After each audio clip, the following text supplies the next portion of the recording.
امریکہ میں جانور کی خرید، قربانی اور تقسیم کا الگ انداز ہے۔ اس وقت میں موجود ہوں ہیوسٹن کی ایک بکرا منڈی میں، جہاں پر بہت بڑی تعداد میں جانور دستیاب ہے، جو کہ آپ میرے بیک گراؤنڈ میں بھی دیکھ سکتے ہیں۔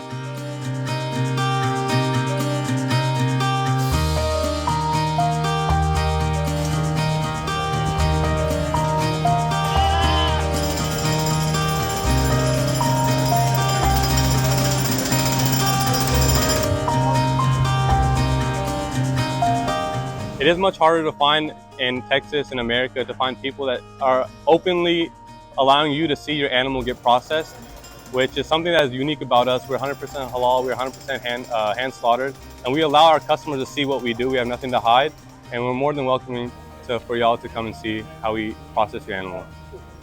So for anyone that wants to purchase with us for Qurbani, we have a variety of options, whether it be goats, lambs, cows. You come here, select an animal, we'll give you a receipt and a tag number. That tag number identifies your animal, and on the day of Eid, you come and you show us that receipt, you get in line, show us the receipt, we'll select your animal, and everything is hand slaughtered, 100% halal, and you will see them slaughter the animal in front of you, and then you can wait outside while they process it in our facility, and then they'll call out your number for you to pick up your meat. Everything is fresh, everything is given the day of. Give us an hour or so for goats and 2 hours or so for beef, and inshallah you'll get everything that you purchased. Yeah, this year is one of the highest years of purchasing any animals.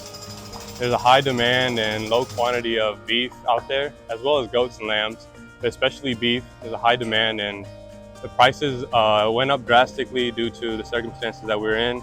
Inflation that's going up, price for feed went up, price for fertilizer went up. When your bases such as feed and fertilizer goes up, your animals go up as well.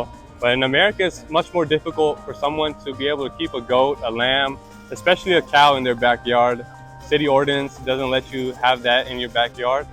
But we are able to have a facility and the land to be able to operate in such a way that we can hold all these animals.